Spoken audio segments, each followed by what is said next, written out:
अस्सलाम वालेकुम मोहतरम। जानते हैं कि सिर्फ चंद दिनों में पानी का रंग सब्ज़ क्यों हो जाता है। बेसिकली इसकी जो वजह होती है वो एलगी होती है। एलगी पानी में रहने वाले ऐसे नन्हे पौधे हैं जो सूरज की रोशनी, पानी और ग़िज़ाई अज्जा की मदद से बहुत तेज़ी से अपनी ग्रोथ करते हैं। आज की वीडियो का बेसिकली जो हमारा मकसद है वो, अगर आप का इंटरेस्ट है कि माइक्रोबियल बायोटेक्नोलॉजी में आप रिसर्च वर्क करना चाह रहे हैं, उस एलगी की कल्टीवेशन के लिए आपको कुछ प्रोटोकॉल फॉलो करने पड़ते हैं। डिफरेंट स्टेप से आपको गुजरना पड़ता है। स्टेप नंबर 1, सबसे पहले आपने जब भी एलगी की कल्टीवेशन करनी है तो आपने स्टॉक सॉल्यूशंस बनाने हैं। BG11 मीडियम तैयार करना है। फिर आपने फिश पॉन्ड से सैम्पलिंग करनी है। आप कहीं से भी लेके आ सकते हैं।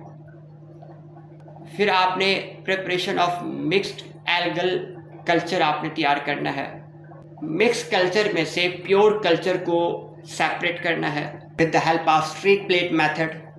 फिर हम स्ट्रीक प्लेट मेथड्स को दोबारा यूज़ करते हुए हम सिंगल कॉलोनी आइसोलेशन कैसे करते हैं एल्गल की।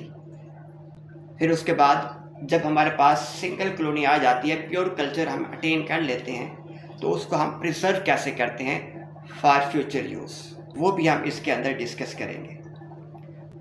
इन तमाम टॉपिक्स को तरतीबवार मैं कुछ इसमें तकसीम करूँगा ताकि मरला आसानी से समझ आ जाए। जानेंगे कि BG11 मीडियम क्या है और स्टॉक सॉल्यूशन कैसे तैयार किए जाते हैं। बेसिकली BG11 दुनिया भर में सबसे ज़्यादा इस्तेमाल होने वाला मसनूई कल्चर मीडियम है, जो ख़ास तौर पर fresh water algae and cyanobacteria, जिसे हम ब्लू ग्रीन एल्गी भी कहते हैं, के नशोनुमा के लिए इस्तेमाल होता है। एल्गी की ग्रोथ के लिए खुराक में ऑर्गेनिक कार्बन की बजाय जो खुराक होती है उसमें ऑर्गेनिक कार्बन का सोर्स यूज़ नहीं करते, बल्कि इनऑर्गेनिक साल्ट्स हम यूज़ करते हैं उसके अंदर। जहाँ तक बात है BG11 की, BG11 में वो तमाम ग़िज़ाई अज्जा अलग अलग स्टॉक सॉल्यूशन की शक्ल में तैयार किए जाते हैं। फिर उनको मखसूस स्पेसिफिक क्वांटिटी में मिलाकर फाइनल मीडियम बनाया जाता है। तो सबसे पहले तो हम ये जान लेते हैं कि जो BG11 मीडियम है, अगर मैं उसको बनाना चाहूँ तो मुझे क्या करना पड़ेगा। तो सबसे पहला काम आपको स्टॉक सॉल्यूशन बनाना होगा। तो सवाल है कि स्टॉक सॉल्यूशन कितने हैं, तो वो 4 स्टॉक सॉल्यूशन है। Stock solution 1, stock solution 2, stock 3 और स्टॉक 4। सवाल है स्टॉक 1 के अंदर मुझे कौन कौन से केमिकल यूज़ करने पड़ेंगे, कौन कौन से केमिकल मुझे चाहिए। तो बेटा, जब आप स्टॉक 1 बनाते हैं, ये 1 लीटर आपने इसके अंदर क्या करना है, पानी भरना है। और पानी कौन सा, डिस्टिल वाटर या डीआयोनाइज्ड वाटर, ये आपका डीआयोनाइज्ड वाटर, ठीक है। और ये डिस्टिल वाटर है हमारे पास, ठीक है। अच्छा, आपने 1 लीटर डिस्टिल वाटर आपने पहले इस फ्लास्क में लेना है।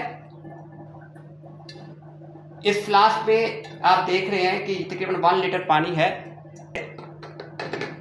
1000 ml वाटर को मैं इस बोतल के अंदर डाल दूंगा। ग्लास फनल है, वो मैंने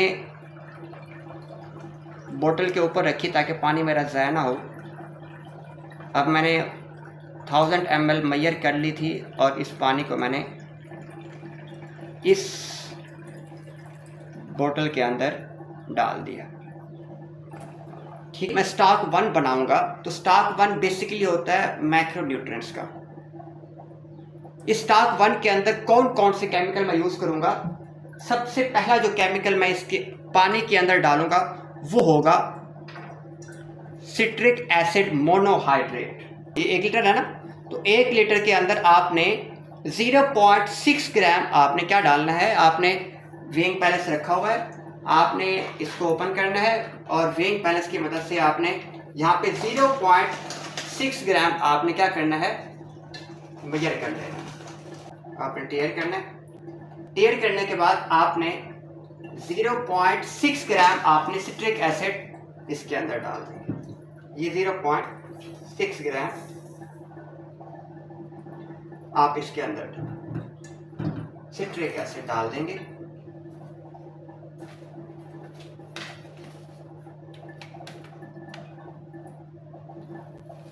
सिट्रिक एसिड आपने सिट्रिक एसिड मोनोहाइड्रेट 0.6 ग्राम आपने इसके अंदर डाल दिया। ठीक है, अब सवाल उठता है कि सर सिट्रिक हमने क्यों डाला। सिट्रिक एसिड का बेसिक काम होता है फोटोसिंथेसिस के अंदर, इसका बहुत इंपॉर्टेंट रोल होता है। किस बाद 1 लीटर पानी के अंदर फिर मैं डालूंगा ammonium iron 3 citrate, ammonium iron 3 citrate. अब मैंने ये कितना डालना है, ये मैं डालूंगा 0.6 ग्राम। ये भी कितना डालूंगा मैंने, तो मैं टेयर करूंगा, फिर 0.6 ग्राम मैंने इसके अंदर से निकाल के 6 ग्राम मेजर करके जो अमोनियम आयरन 3 सिट्रेट है 0.6 ग्राम मेजर करके मैंने इस 1 लीटर बोतल के अंदर मैं डाल दूंगा। ठीक है, अब मज़ीद आपने फिर दोबारा टेयर करना है। फिर आपने इसके अंदर तीसरा केमिकल डाई सोडियम मैग्नीशियम एडिटा, क्या डालेंगे, डाई सोडियम मैग्नीशियम एडिटा, और वो 1 लीटर पानी के अंदर 1 ग्राम डालेंगे आप। ठीक है, आपने वो डाल दिया। फिर चौथा केमिकल जो आप डालेंगे वो डालेंगे calcium chloride dihydrate, calcium chloride dihydrate. ये आपके पास जो केमिकल है वो है कैल्शियम क्लोराइड डाइहाइड्रेट, और ये मुझे चाहिए 3.6 ग्राम। सवाल है कि कैल्शियम क्लोराइड डाइहाइड्रेट क्या काम करता है। ये सेल की मजबूती और एंजाइम की सरगर्मी में मदद देता है। ठीक है, और आपसे पूछ सकता है कि भाई इसमें जो आपने डाई सोडियम मैग्नीशियम एडिटर डाला था उसका क्या रोल है। इसका रोल बेसिकली है मैग्नीशियम और अदर मेटल को डिसॉल्व करना। ये आपने कैल्शियम क्लोराइड डाइहाइड्रेट आपने 3.6 ग्राम 1 लीटर सोल्यूशन में डालना है जब आप स्टॉक 1 बना रहे हो। ठीक है, ये हम दोबारा से इसको ऑन करेंगे, टेयर करेंगे, फिर हमने 3.6 ग्राम हमने इसके अंदर 1, ये आपके 3.6 ग्राम हमने 3.6 के करीब है। अब हमने ये भी स्टॉक 1 के अंदर डाल दिया। ये 1 लीटर सोल्यूशन के अंदर हमारे तमाम केमिकल पूरे हो गए। 4 केमिकल हमने डालने हैं। रिपीट कर रहा हूँ, जब हम स्टॉक 1 सोल्यूशन हमने बनाया तो हमने इसके अंदर सबसे पहले जो चीज़ डाली वो डाली सिट्रिक एसिड मोनोहाइड्रेट, जो कि 0.6 ग्राम 1 लीटर पानी के अंदर। डिस्टर पर अमोनियम आयरन 3 सिट्रेट, वो भी 0.6 ग्राम इस 1 लीटर डिस्टिल वाटर के अंदर हमने डाला मेजर करके। फिर हमने तीसरे डाई सोडियम मैग्नीशियम एडिटा हमने इस 1 लीटर पानी के अंदर 0.1 ग्राम हमने इस डिस्टिल वाटर के अंदर डाला। फिर हमने लास्ट में कैल्शियम क्लोराइड डाइहाइड्रेट जो कि 3.6 ग्राम हमने 1 लीटर पानी के अंदर डाला। ठीक है, अब आपसे पूछ सकता है कि हमने ये 4 केमिकल डाले स्टॉक 1 को प्रिपेयर करने के लिए, ये हैं क्या। ये मैक्रोन्यूट्रिएंट्स हैं, जैसे कि सिट्रिक एसिड है, इसका बेसिक रोल फोटोसिंथेसिस में है। अमोनियम आयरन 3 सिट्रेट, इसका बेसिक रोल अब फोटोसिंथेसिस के अंदर है।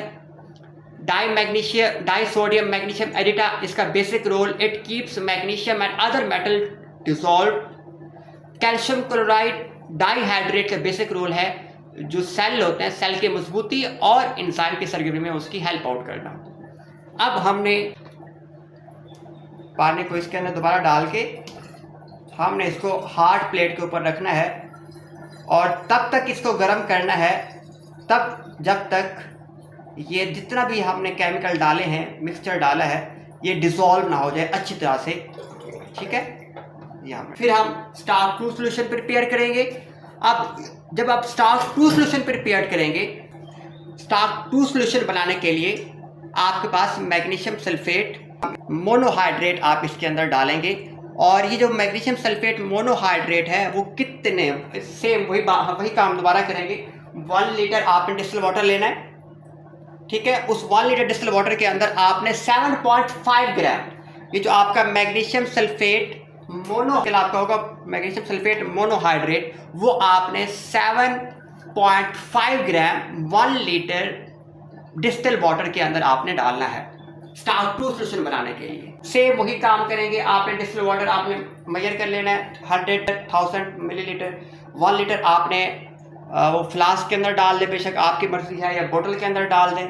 उसके बाद आपने 7.5 ग्राम मैग्नीशियम सल्फेट मोनोहाइड्रेट आपने मेजर करना है। वेइंग बाई मोनोहाइड्रेट जो 7.5 ग्राम आपने वेट किया था, आपने उसको फ्लास्क के अंदर डालें, उसको थोड़ा सा हिलाएं। हिलाने के बाद आपने इसको हॉट प्लेट के ऊपर रखें, गर्म करें जब तक ये एक क्लियर सोल्यूशन ना बन जाए आपके सामने, और ये तमाम जो केमिकल इसके अंदर हम डाला था वो मिक्स अप ना हो जाए। ये आपके पास स्टार्च 2 रेडी हो गया। जब हम स्टार्च 2 इस तरह हम रेडी कर लेंगे, फिर हमारी बारी अब सवाल उठता है कि हम स्टार्च 2 के अंदर जो मैग्नीशियम सल्फेट मोनोहाइड्रेट है जो हमने डाला है वो क्यों डाला है। क्लोरोफिल की तैयारी में ये बेसिक रोल अदा करता है। कौन? Magnesium sulphate monohydrate starch 2 solution जब हम तैयार करते हैं। फिर जब हम स्टार्च 3 सोल्यूशन प्रिपेयर करते हैं तो स्टार्च 3 सोल्यूशन के अंदर हमें जो चीज़ रिक्वायर्ड है वो है हमारे पास पोटाशियम फास्फेट डाइबेसिक। ये आपके पास केमिकल है potassium phosphate dibasic, potassium phosphate dibasic. अब ये हमने कितने ग्राम लेना है 1 लीटर डिस्टिल वाटर के अंदर? ये हमने लेना है 3.05 ग्राम। मतलब आपने इसको ओपन करेंगे, 1 लीटर आपने डिस्टिल वाटर ले लेना है, आप बोतल के अंदर ले लें, आप फ्लास्क के अंदर ले लें। फिर आपने करना क्या है, उसको 3.05 ग्राम आपने मेजर कर लेना है। आप ये रखेंगे, क्लियर हो गया। अब आपने 3.05 ग्राम आपने ये मेजर कर लेना। ये मेल्ट भी हो सकता है। आपका 1 लीटर डिस्टिल वाटर है, हमने इसके अंदर 3.05 ग्राम पोटाशियम फास्फेट डाइबेसिक डाल दिया। लाना है ये हमारे पास, आप इसको लेबल करते चले जाना है। ये हमारे पास स्टार्च 3 सोल्यूशन है। अब आप देखें यह भी हल नहीं होगा, तो मैं इसको क्या करूँगा, हार्ड प्लेट ऑन करूँगा, इसके ऊपर रखूँगा और इसको गर्म करूँगा। तब तक गर्म करूँगा जब तक ये मिक्सचर डिसॉल्व नहीं हो जाता कंप्लीटली तौर पर। ठीक हो गया। अब हमने पोटाशियम फास्फेट शामिल किया जाता है। ये फास्फोरस मुहैया करता है जो डीएनए और एटीपी बनाने में बहुत इंपॉर्टेंट रोल अदा करता है। ठीक हो गया। अब हम स्टार्च सोल्यूशन 4 बनाते हैं। ट्रेस मेटल्स यूज की जाती हैं। ट्रेस मेटल जैसे कि बोरान है, मैग्नीज है, जिंक है, मोलिब्डेनम है, कोबाल्ट है, आयरन है, और ये तमाम जो भी अनासर हैं, ये जो हमारे पास स्टार्च 4 सोल्यूशन है उसमें हमने यूज करना है कॉपर 2 सल्फेट पेंटाहाइड्रेट। इसमें से कॉपर हमारे पास आ जाएगा, जिस जिंक हम हासिल करने के लिए जिंक सल्फेट मोनोहाइड्रेट ये केमिकल यूज करेंगे। कितनी क्वांटिटी में वो मैं आपको बता देता हूँ। मैग्नीज 2 क्लोराइड टेट्राहाइड्रेट ये केमिकल हम यूज करेंगे। अगला केमिकल होगा वो बोरिक एसिड, वो हम यूज करेंगे। तो बेसिकली इन केमिकल को बोरिक एसिड मोस्टली 1 लीटर, दोबारा वही काम करेंगे, 1 लीटर आपने डिस्टिल वाटर बोतल के अंदर ले लेना है या फ्लास्क के अंदर ले लेना है। अब उस फ्लास्क के अंदर आपने सबसे पहले जो बोरिक एसिड है वो 2.86 ग्राम 1 लीटर पानी के अंदर, 1 लीटर डिस्टिल वाटर पानी के अंदर आपने 2.86 ग्राम बोरिक एसिड आपने वेट करना है। इसको आप ऑन करेंगे, टेयर करेंगे, 2.86 ग्राम आपने बोरिक एसिड को मेजर करना है, और मेजर करने के बाद आपने उसको 1 लीटर डिस्टिल वाटर जिस बर्तन में आपने लिया हुआ है आपने उसके अंदर मिक्स करना है। इसी तरह आपने मैग्नीज 2 क्लोराइड टेट्राहाइड्रेट 1.81 ग्राम पानी के अंदर आपने मिक्स करना है। फिर आपने जिंक सल्फेट हेप्टाहाइड्रेट 0.222 ग्राम 1 लीटर डिस्टिल वाटर के अंदर आपने मिक्स करना है।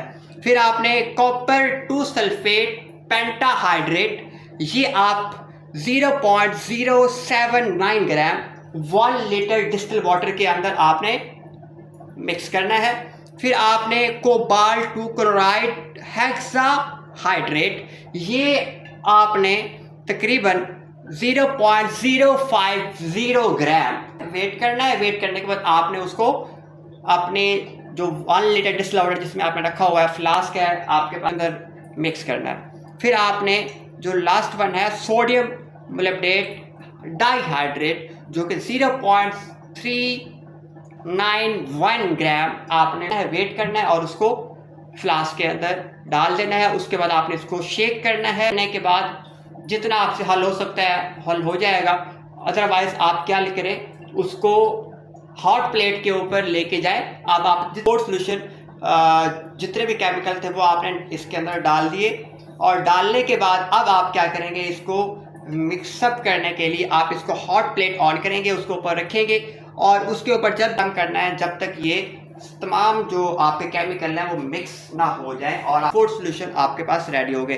अब याद रखें, जो स्टार्क फोर्थ सोल्यूशन के अंदर आपने ट्रेस मेटल डाले थे वो बेसिकली जैसे कि मैग्नीज है, जिंक है, मोलिब्डेनम है, कॉपर है, कोबाल्ट है, आयरन है, ये तमाम अनासर बहुत कम मिकदार में दरकार होते हैं, लेकिन इंजाइम, फोटोसिंथेसिस और सेल की जो एक्टिविटीज़ हैं उनके लिए बहुत ज़रूरी होते हैं एलगी की ग्रोथ के लिए।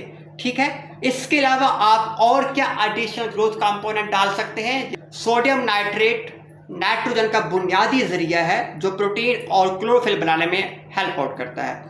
सोडियम कार्बोनेट कार्बन का जरिया फराहम करता है और पीएच को मुतवाज़िन रखता है। ठीक है, अब आपने स्टार्क 1 बना लिया, स्टार्क 2 बना लिया, स्टार्क 3 बना लिया, स्टार्क 4 सोल्यूशन बना लिया। स्टार्क 1 सोल्यूशन, इसकी शक्ल आप देख रहे होंगे, इसकी जो स्टार्क 1 सोल्यूशन आप बना लेंगे तो अब आपने क्या करना, जैसे मैंने बना लिया, अब मैंने क्या किया, इसके ऊपर लेबलिंग कर दी।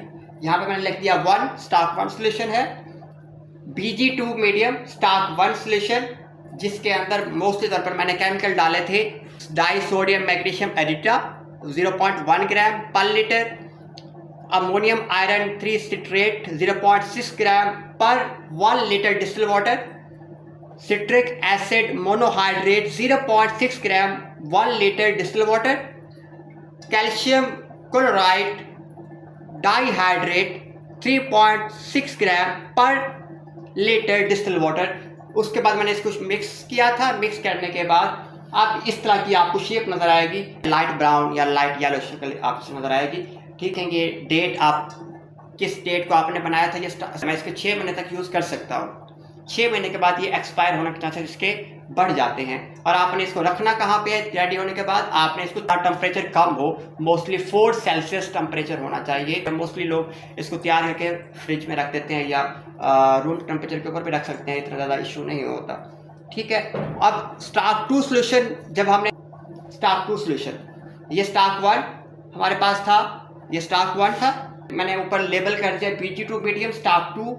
इसके अंदर हमने क्या डाला था आपको पता है, मैग्नीशियम सल्फेट मोनोहाइड्रेट 7.5 ग्राम 1 लीटर डिस्टिल वाटर हमने इसके अंदर मिक्स किया था। अब इसकी वो कलरलेस इसकी प्रिपेयर डेट होगी और एक्सपायरी डेट आप इसके ऊपर मेंशन करेंगे और अपना नाम लिख देंगे, और ये भी आप 6 महीने तक इस स्टार्क सोल्यूशन 2 को यूटिलाइज कर सकते हैं। ठीक हो गया, इसके ऊपर लेबल कर दिया स्टार्क 3 सोल्यूशन, और इस स्टार्क 3 सोल्यूशन के ऊपर मैंने ये भी लेबल कर दिया कि Bg2 मीडियम है, स्टार्क 3 है, और इसमें हमने क्या डाला था, पोटाशियम फास्फेट डाई बेसिक, जो कि 3.05 ग्राम पर लीटर डिस्टिल वाटर के अंदर मैंने इसको डिज़ोल्व किया था। और डिज़ोल्व करने के बाद मैंने इसके ऊपर लेबलिंग की, डेट लिखी, प्रिपेयर डेट, एक्सपायरी डेट, और फिर हमने ये लिखा कि हम स्टोर 4 सेल्सियस टेम्परेचर के ऊपर स्टोर कर सकते हैं और 6 महीने तक मैं इसको यूटिलाइज कर सकता हूँ। इसका जो कलर होगा वो भी कलरलेस होगा स्टार्क 2 सोल्यूशन की तरह। स्टार्क 4 सोल्यूशन सेम यही 1 लीटर डिस्टिल वाटर था। फिर हमने स्टार्क 4 सोल्यूशन के अंदर जब हमने प्रिपेयर किया, अब स्टार्क 4 सोल्यूशन जो है उसमें हमने ट्रेस मेटल डाली, जिसमें मैंने आपको पहले बताया, इसमें हमने बोरिक एसिड डाला, वो 2.86 ग्राम पर लीटर डिस्टिल वाटर। फिर हमने मैग्नीज क्लोराइड टेट्राहाइड्रेट 1.81 ग्राम पर लीटर डिस्टिल वाटर डाला। फिर हमने जिंक सल्फेट हेप्टाहाइड्रेट 0.22 ग्राम पर लीटर डिस्टिल वाटर इसके अंदर मिक्स किया। फिर हमने कॉपर सल्फेट पेंटाहाइड्रेट 0.079 ग्राम हमने पर लीटर डिस्टिल वाटर इसके अंदर मिक्स किया। फिर हमने कोबाल्ट क्लोराइड हेक्साहाइड्रेट जो कि 0.050 ग्राम डिस्टिल वाटर हमने इसके अंदर मिक्स किया। फिर हमने सोडियम मोलैब्डेट डाइहाइड्रेट 0.391 ग्राम 1 लीटर डिस्टिल वाटर के अंदर हमने इसके अंदर मिक्स किया। मिक्स करने के बाद कर दी स्टॉक 4 और स्टॉक 4 ट्रेस मेटल्स। डेट हमने प्रिपेयर डेट आज की डाली 29/6/2026 और एक्सपायरी डेट हमने डाली 29/12/2026। मतलब ये 6 महीने तक ये हम इसको यूटिलाइज कर सकते हैं। तो अब आपके पास 1 ब्राउन लाइट येलो आपको नजर आ रहा है। स्टॉक 2 सोल्यूशन जो कि मैक्रोन्यूट्रिएंट्स है। 3 सोल्यूशन ये भी आमतौर पर आपको कलरलेस। स्टॉक 4 सोल्यूशन जो आपको लाइट ग्रीन। स्टॉक 4 सोल्यूशन हमने इसको प्रिपेयर्ड कर लिया है। तो आगे जो हमारा स्टेप होगा वो होगा फाइनल मीडियम हम कैसे तैयार करें। जो BG11 मीडियम प्रिपरेशन उसके प्रोटोकॉल क्या हैं और उसके ग्रोथ कंडीशन क्या है ये हम नेक्स्ट वीडियो के अंदर डिस्कस करेंगे। ठीक, process multi-universal oven which is used for controlled heating, drying, tempering and material testing. It is also used for drying and moisture extractions as well as material testing and aging. However, it is also used for sterilization process. This is a multi-position hard plate apparatus and simultaneously heat and mix multiple laboratory samples under identical conditions, which is also used for uniform mixing and heating of samples. This is basically shaking water bath incubator, which are used to incubate biologically or chemical samples submerged in a temperature controlled liquid as well as agitations and aerations.